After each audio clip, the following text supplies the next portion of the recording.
روان عزيزي المتابع، كيف حالك؟ شنو اخبارك؟ شنو امورك؟ ان شاء الله تكون الحياة هذه عبارة عن قصة تبدأ من نزول سيدنا آدم عليه السلام من الجنة إلى الأرض، ومنها بدأ يعيش عليها، ومنها قادوا يتكاثروا الناس على الأرض، وكل مرحلة يتعلموا منها في شيء جديد. ولعند توا الإنسان كل يوم يتعلم في حاجة جديدة، ويتعلم من الدروس اللي ياخذ فيها، ونفس الشيء ياخذ في العبرة من القصص اللي يصيروا له. إلا أنا ندير فالطة وما ناخذش عبرة منها، ونلقى روحي نعود في نفس الفالطة. المهم قررت نحكي لكم على أقوى قصتين صاروا لي في حياتي. هما مش عارف لو يكونوا قوى لدرجة إني أنا نحكيهم في يوتيوب، لكن نحكي لكم اليوم، فما نبيش نحرق عليك شيء. قبل ما نبدو لايك واشتراك وخلونا نبدأ.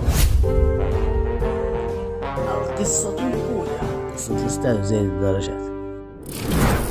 القصة هذه صارت معي في المدرسة السنة اللي فاتت. المهم في يوم من أيام الصيف الجميل الشفشافي جانا واحد من الاستدية قال لنا غدوة عندكم مراجعة وكلكم اقروا لنا أعمال السنة على المراجعة هذه. المهم الشباب كلها مستاكي وتقول حاش إني حس غدوة كان ما جاوبناش، وطبعا الأستاذ هو جلاد من مليون، يعني لو ما قريتش حتاخذ جلد إن شاء الله، حتنسى يديك لعند العيد إن شاء الله. المهم روحت درت روحي بنقرا، لقيت روحي مكسد نلعب في ببجي، وخليت الكتاب ياكل فيه الدبان. المهم كل ما نتمشط نقول شوية ونقرا شوية ونقرا، وطبعا مع الكلام هو مش حيصير قراية. فمشيت بهذا النسق لليل، وطبعا في الليل فتحت الكتاب لقيت خريطة ما فهمت منها شيء. تعرف الشعور في هذيك اللحظات ما نقول لكمش، نخمم في دي اللي بيقولوا طماطم مع عصور. المهم قريت اول صفحة ورجعت نلعب ببجي مرة ثانية اساسا نغير جو. المهم نلعب ما ندريش، لقيت روحي وصل لعند الساعة 4، يعني غضب نمشي لهم تقول زارت. المهم قعدت اكي ما بين نفسي نقول حي غضو شو مندير حي.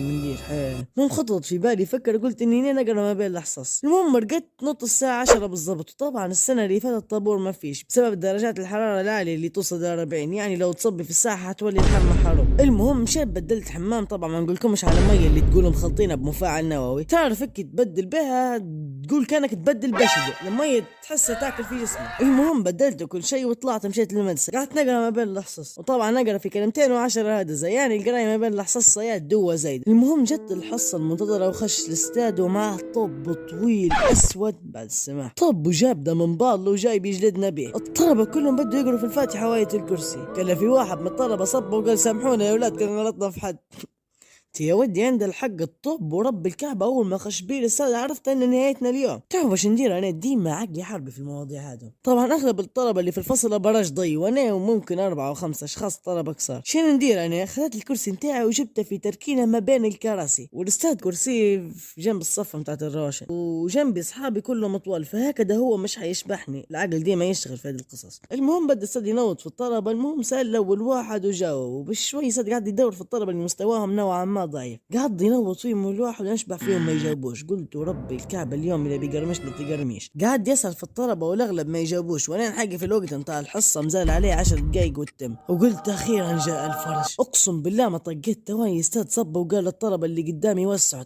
طبعا دقات قلبي ما نقولكمش عليها مبكر حقه في الاستاذ وكلمني قال لي تي وين يا هيثم مختفي وين؟ رديت عليه والله لا قاعد يا استاذ ان شاء الله خير. طبعا ما اكذبش عليكم الحوار كان هيك. المهم سالني استاذ قال لي قاري انت اليوم؟ تعرفوا سالني السؤال هو انا دقات قلبي ما نعرفش خير، تديني الكلام تلخبط في بعضه ما اعرفش ندوي. طبعا توا سالني السؤال ده وما عرفتش نجاوبه، فلا بالك بيسالني سؤال شو بنقول له توا كده. قلت خلاص من توا يدي بنودعها. المهم قلت له ان شاء الله خير يا استاذ. المهم قال لي بنسالك سؤالين لو جاوبت عليهم قعمس. قلت له تمام ان شاء الله خير. المهم سالني اول سؤال خديت نفس عميق وجاوبته. جاني السؤال الثاني اقسم بالله اول مره نسمع به، قلت حقي في الطلبه بالك نحصل حاجه منهم ما حصلت شيء، قعدت ندعي ونتضرع على ربي انه ينجينا من العذاب. المهم الاستاذ لقيت 3/4 الفصل مصبي قالوا اسمعوا انا والله ضرب ماني ضارب، ما نبيش نضربكم اليوم باي، لكن مسألكم سؤال سألت الفصل اللي قبلكم والفصل كله ما جاوبش عليه. اول ما قال السؤال الفصل سكت، والسؤال هو كان اذكر 3 بنات من بنات الرسول صلى الله عليه وسلم. طبعا اللي صدمني ان الماده مش تربيه اسلاميه، ماده ثانيه هي. المهم انا رفعت يدي وقلت انا يا استاذ حنجاوب.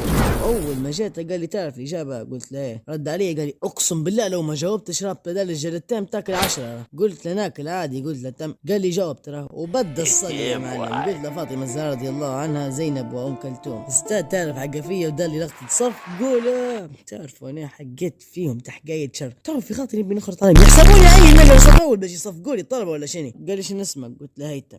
قالهم هذا الطالب اللي اسمه هيثم أعمال السنة للسيمستر الثاني مسكرات بسبب الإجابة هذه. تعرفوا الفرحة اللي في وجهي ما تنصفش في أولاد.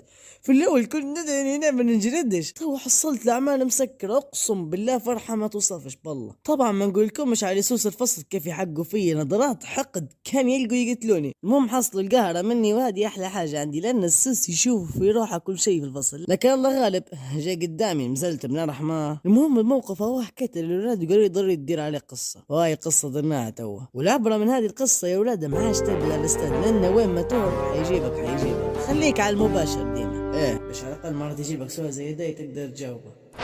يتبع في الحلقة القادمة إن شاء الله. الفيديو حيكون يوم الخميس الجاي.